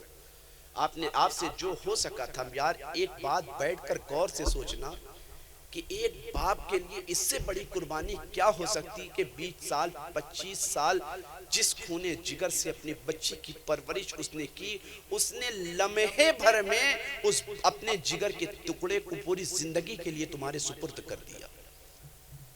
اب تم اس سے جہیز کی ڈیمانڈ کر کے اس کے جنازے کو نکلنے سے پہلے اس کا جنازہ نکالا کرتے ہو، کہ وہ بچی یہ کہہ کر مری کہ باپ اس کی آپ ڈیمانڈ پوری نہیں کر سکتے، آپ سے وہ لاکھوں کی بائک مانگے گا، آپ نہیں دے سکتے، اس لیے کہ میں آپ کی حیثیت بھی جانتی ہوں۔ اس کی حیثیت کیا جانوں؟ اس کی حیثیت تو یہی ہے کہ وہ بھک منگا ہے۔ آپ نے میرے لیے اچھا داماد نہیں چنا ہے، بلکہ میرے لیے، اگر تم نے میری زندگی کے لیے میرے شوہر کو اچھا چنا ہوتا تو وہ شوہر نمازوں کی پابندی کرنے والا ہوتا، قرآن کی تلاوت کرنے والا ہوتا۔ اگر آپ اسے جہیز دیتے بھی تو وہ یہ کہہ کر مانا کر دیتا کہ مولا علی نے اپنی شادی میں سیدہ خاتون جنت سے اور رسول اللہ کی بیٹی سے نکاح کرتے وقت کوئی جہیز نہیں لیا تھا۔ رسول اللہ نے خوشی کے موقع پر جو چیزیں عطا کر دی تھی وہی ہم نے لیا، اور وہی پر آپ مجھے بھی دیجئے گا۔ یہ شوہر جو آپ نے میری زندگی کا چنا ہے وہ دنیاوی ہوس کا لالچی کتا ہے، یہ کہہ کر اسے ٹھکرا دیا ہوتا۔ مگر وہ کہہ رہی ہے کہ آپ میرے شوہر کی ڈیمانڈ پورا نہیں کر سکتے ہو، لاکھوں کی بائپ آپ سے مانگے گا، آپ نہیں دے سکو گی، آپ کی حیثیت میں جانتی ہوں۔ یہ ویڈیو بہت سوشل میڈیا پر وائرل ہوئی، سب نے دیکھا، سب نے دیکھا، دیکھنے بعد سب نے افسوس بھی کیا، پچھتاوا بھی کیا۔ اس ویڈیو میں نے دیکھا تو خدا کی قسم آنکھ میں آنسو آ گیا کہ اس کا باپ کہہ رہا ہے بیٹی تیرا نام عائشہ ہے، تجھے غوث پاک کا واسطہ۔ میں اس نادان باپ سے کہتا ہوں خدا کی قسم جو واسطہ تو اسے موت کے وقت خودکشی کرتے وقت دے رہا تھا، اگر سیدہ خاتون جنت یا سیدہ عائشہ کی زندگی کے اس پہلو کو تو نے پڑھایا ہوتا کہ رسول اللہ صلی اللہ علیہ وسلم کے نکاح میں آنے کے بعد خاتون رسول اللہ کے نکاح میں آنے کے بعد سیدہ عائشہ اور خدیجۃ الکبریٰ نے اپنی زندگی کو کس طرح گزارا ہے، اس پہلو کو بچپنے کے ہی عالم میں تو نے پڑھا دیا ہوتا تو تیری بیٹی آج خودکشی کرنے پر مجبور نہ ہوتی، غوث پاک کا واسطہ قبول کرتے ہوئی نظر آتی، سیدہ ام المومنین سیدہ عائشہ کے راز رشتے کو بھی قبول کرتے ہوئی نظر آتی، اب وہ یہ کہتے ہوئی نظر آتی کہ اے باپ اگر نادانی میں خودکشی کرنے جا رہی تھی، نادانی میں شریعت کے خلاف قدم اٹھانے جا رہی تھی، مگر تم نے ام المومنین سیدہ عائشہ کا واسطہ دے دیا ہے، خاتون جنت کا واسطہ دے دیا ہے، امی خدیجہ کا واسطہ دے دیا ہے، تمام ازواج پاک کا واسطہ دے دیا ہے، اس واسطے کا لحاظ کرتے ہوئے میں جو گناہ کرنے جا رہی تھی اس گناہ سے سچی توبہ کر کے میں تمہارے پاس واپس آتی ہوئی۔ سبحان اللہ، نعرہ تکبیر، نعرہ رسالت، علماء اہل سنت، نعرہ تکبیر، نعرہ رسالت، سبحان اللہ، سبحان اللہ۔ خدا کی قسم وہ یہ نہیں سکر کرتی کہ اس کے باپ کہہ رہے کہ عائشہ کا واسطہ، ام المومنین کا واسطہ دے رہا، خاتون جنت کا، وہ خاتون جنت جو مولا علی کے نکاح میں آئی، رسول کی شہزادی تھی، ابا سے دعا کر دیتی تو جنت سے کھانا، جنت سے جوڑا، جنت سے سب کچھ، ساری نعمتیں چلی آتی، مگر اللہ کے رسول صلی اللہ علیہ وسلم نے بھی اپنی بیٹی کے لیے شوہر کا انتخاب کیا تو وہ علی، جس کے پار مہر ادا کرنے کی رقم نہیں۔ اللہ کے نبی نے زرہ دی کہ اے علی اس زرہ کو بیچ کر کے میری بیٹی فاطمہ کا مہر ادا کر دینا۔ وہ فاطمہ ہر صعوبتیں سہتی رہی، ہر تکلیف ہر پریشانی کو سہتی رہی۔ ایک موقع پر تو اللہ کے نبی صلی اللہ علیہ وسلم نے اپنی بیٹی فاطمہ کو لینے کے لیے مولا علی کے گھر گئے، کہا فاطمہ میں تجھے لینے آیا ہوں۔ خاتون جنت نے کہا کہ یا رسول اللہ میں نہیں جاؤں گی جب تک علی گھر میں نہ آ جائے۔ مصطفیٰ رکے چند کچھ دیر علی کا انتظار کرتے رہے، جب علی گھر میں آیا کہا آقا آپ تشریف لائے، بڑی کرم فرمائی، کہا علی تمہارا انتظار کر رہا تھا۔ مصطفیٰ نے سے علی کہنے لگی یا رسول اللہ انتظار میرا کیوں؟ کہا کہ فاطمہ کو بلانے آیا تھا، فاطمہ نے کہا کہ علی جب تک میرے شوہر گھر میں نہیں آ جائیں گے میں نہیں جاؤں گی۔ تو علی کہتے ہیں کہ فاطمہ تو نے یہ کیا کیا؟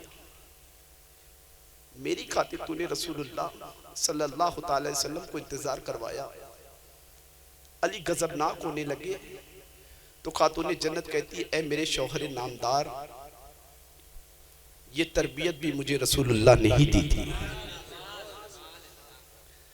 یہ تربیت بھی مجھے رسول اللہ سے ملی تھی۔ میرے آقا نے فرمایا تھا، میرے بابا نے فرمایا تھا، کونین کے والی نے فرمایا تھا، کونین کے تاجدار نے فرمایا تھا اے فاطمہ میرے گھر سے جدا ہو رہی ہو، ودا ہو رہی ہے مجھ سے، کبھی بھی زندگی میں علی کی نافرمانی نہ کرنا، علی کی مرضی کے بغیر کوئی کام نہ کرنا۔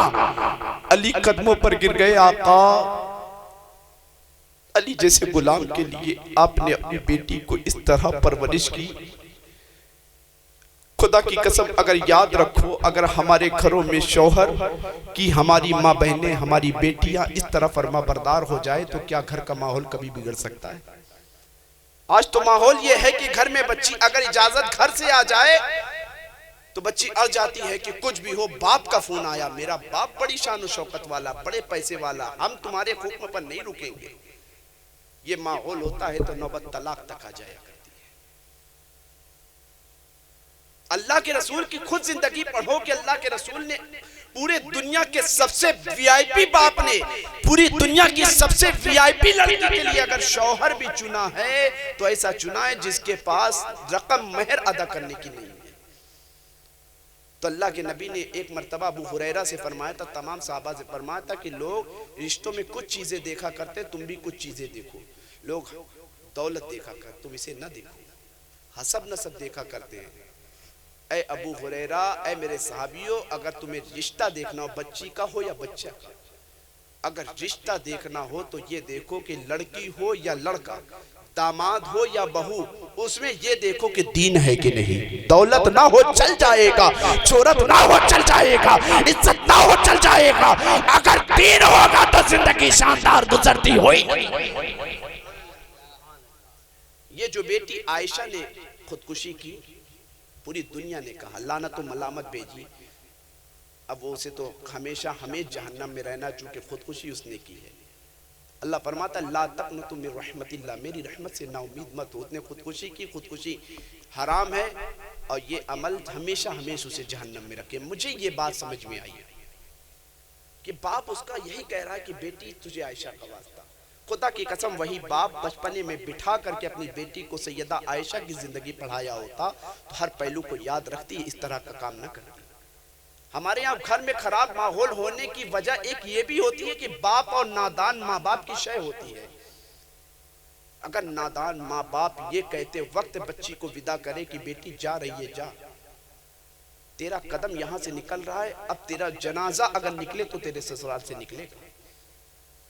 ہر صعوبتیں سہنا، ہر پریشانی سہنا، مصیبتیں سہنا، جہاں تک ہم سے ہو سکے گا ہم تیرا سپورٹ کریں گے، جہاں تک ہو سکے گا ہم تیرا ساتھ دیں گے. مگر ہر صعوبتوں کو سہ کر کے اگر جنازہ نکلے تو تیرے سسرال سے نکلے، یہ کہہ دے باپ ماں تاکید کے ساتھ، تو خدا کی قسم طلاق کی نوبت آنا ہی بند ہو جائے. ان تمام چیزوں کے پیچھے اچھی تعلیم، اچھی تربیت. اللہ کا فرمان، ایمان والو اللہ سے ڈرو. اے ایمان والو اپنے آپ کو، اپنے گھر والوں کو اس آگ سے بچاؤ جس کا ایندھن آگ اور پتھر ہے. آخرت کی سزا میرے بھائیوں بہت سخت ہے. جھوٹ بولو گے اس کی سزا سخت، حرام کاری کرو گے اس کی سزا سخت، بے ایمانی کرو گے اس کی سزا سخت، چوری کرو گے اس کی سزا سخت، علم دین حاصل نہیں کرو گے اس کی سزا سخت، نماز چھوڑو گے اس کی سزا سخت، بے حیائی کرو گے اس کی سزا سخت، غیروں کے فیشن کو اپناؤ گے اس کی سزا سخت. رمضان کا مہینہ آنے والا ہے، ہر شخص کا جذبہ، یہ رمضان، شعبان اور رجب، یہ 3 مہینہ بڑی فضیلتوں کا متعلق. شب برات کا یہ مہینہ گزر رہا ہے، دھیرے دھیرے انشاءاللہ رمضان کی بہاریں ہمیں نصیب ہوگی، جس میں اللہ تبارک و تعالیٰ 1 تاریخ سے لے کر شوال کا چاند نظر آنے تک روزانہ افطار کے وقت 60 لاکھ گناہگاروں کو جہنم سے آزاد کیا کرتا ہے. سحری کا لطف ہمیں ملے گا. تو آپ اس بات کا انتظار، ہمارے یہاں خرابی یہ ہوتی ہے کہ رمضان کا مہینہ جذبہ بہت ہے، بہت جذبہ ہے. ارے رمضان آ رہا ہے، رمضان آ رہا ہے، رمضان آ رہا ہے. اب میاں تراویح پڑھنے کے لیے نکل بھی رہے تو ڈھونڈ رہے کون مسجد میں 4 دن کی ہو رہی ہے.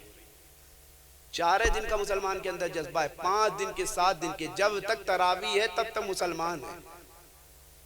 اب 5 دن کے 6 دن کے 7 دن کی تراویح ختم ہوئی، اب بازاروں کی طرف جا نکلا.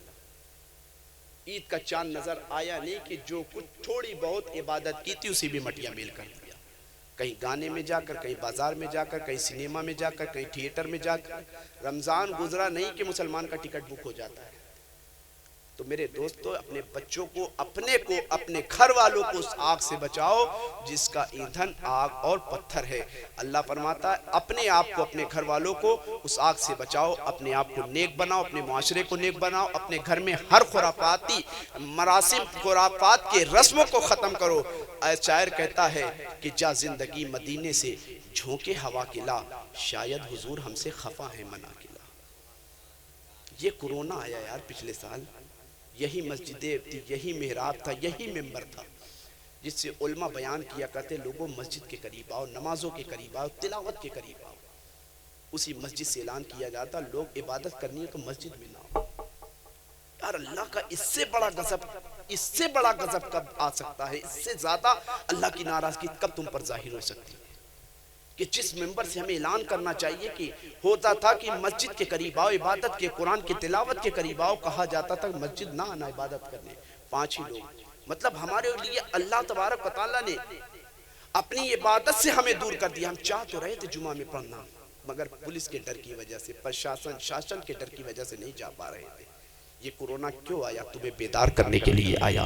یہ کورونا کیوں آیا؟ تمہیں جھنجھوڑنے کے لیے آیا۔ اب بھی تم بیدار نہ ہو سکے تو کب بیدار ہوگے؟ کورونا آنے کے بعد ہر شخص تو اتنا پکا نمازی بن گیا تھا، تو لگ رہا تھا دیکھنے کے بعد مسلمانوں کے حالات کہ اب ہر شخص ولی بن جائے گا، اتنا پکا نمازی مسلمان۔ مگر اب کیا ہے؟ پھر وہی روایت۔ شاعر کہتا جا زندگی مدینے سے جھونکے ہوا کے لا، شاید حضور ہم سے خفا ہے منا کے لا۔ حضور کو راضی کر لو، حضور کو راضی کر لو، رب کو راضی کر لو، قرآن کی تلاوت کرو، نمازوں کی پابندی کرو، جھوٹ سے بچو، غیبت سے بچو، چغلی سے بچو، وعدہ خلافی سے بچو، بے حیائی سے بچو، بے شرمی سے بچو، جوا کے اڈے سے بچو، فلم تھیٹر کے اڈوں سے بچو، گانے بازوں سے بچو، فلم ڈرامے سے بچو، بے حیائی سے بچو، بے شرمی سے بچو، بے غیرتی سے بچو، ان تمام چیزوں سے بچو۔ شاید حضور جا زندگی مدینے سے جھونکے ہوا کے لا، شاید حضور ہم سے خفا ہے منا کے لا، کچھ ہم بھی اپنا چہرے باطن سوار لے، ابو بکر سے کچھ آئے لے صدق و وفا کے لا۔ باطل سے دب رہی ہے یہ امت رسول کی، منظر ذرا حسین سے کچھ کربلا کے لا۔ جاتے جاتے حضرت سیدنا سرکار اسماعیل چشتی کا روضہ اپنی نگاہوں کے سامنے رکھے، یہ شعر سماعت فرمائیں کہ سمجھ میں کچھ نہیں آتا، سمجھ میں ہی نہیں آتا کہ وہ کیا کیا بناتا ہے، دیوانہ ریت پر فردوس کا نقشہ بناتا ہے، مقدر جگمگانا ہو تو کنتت میں چلے آؤ۔ میں تو کنتت کو آج سے پہلے تک کنتک کہتا تھا، جب آیا آستانے پہ دیکھا تو کنتت لکھا ہوا تھا، میں کنتک ہمیشہ سنتا تھا، کنتک کہتا تھا۔ خیر آیا تو آستانے ہی کی برکت کی دیکھو نام کی اصلاح ہو گئی۔ بزرگوں کے قدم سے ضرور کچھ نہ کچھ ضرور ملا کرتا ہے، تو سمجھ میں ہی نہیں آتا کہ وہ کیا کیا بناتا ہے، دیوانہ ریت پر فردوس کا نقشہ بناتا ہے، مقدر جگمگانا ہو تو کنتت میں چلے آؤ، میرا اسماعیل شاہ مٹی کو بھی سونا بناتا ہے، میرا اسماعیل شاہ مٹی کو بھی سونا بناتا ہے۔ اور جو شعر میں نے پڑھا تھا کہ نہیں معلوم کیا لائے ہیں کیا لایا نہیں کرتے، مگر جبریل بھی خالی کبھی آیا نہیں کرتے، محمد پیار ہے تم سے بلایا اس لیے تم کو، وگرنہ ہم نبی کوئی بھی بلوایا نہیں کرتے، محمد مصطفیٰ کے باغ کے سب پھول ایسے ہیں جو بن پانی کے تر رہتے ہیں مرجھایا نہیں کرتے۔ اللہ کی بارگاہ میں دعا ہے کہ اللہ تعالیٰ عزیزم محترم محب گرامی مولانا شمشیر صاحب کے صاحبزادے محمد عاقب رضا صلی اللہ علیہ وسلم کو عمر خضری وقت سکندری عطا فرمائے، حاسدین کے حسد، ظالمین کے ظلم، شیاطین کے شر سے محفوظ و معمون فرمائے، ان کے تمام اہل خانہ، ان کے اہل و عیال، ان کے بچوں، ان کی اہلیہ، ان تمام لوگوں کو صحت و سلامتی عطا فرمائے۔ انشاءاللہ یہ پروگرام آپ 2 دن کے بعد چشتی ورلڈ چینل یوٹیوب پر سن بھی سکتے ہیں۔ یہ قصہ لطیف ابھی ناتمام ہے، جو کچھ بھی بیان ہوا وہ آغاز باب تھا۔ ہماری صبح زندہ ہے، ہماری شام زندہ ہے، ہمارے دل کی تختی پر نبی کا نام زندہ ہے۔ اللہ کی بارگاہ میں دعا ہے کہ اللہ تعالیٰ سب سے پہلے مجھے پھر آپ سب کو عمل کی توفیق عطا فرمائے۔ السلام علیکم ورحمۃ اللہ وبرکاتہ۔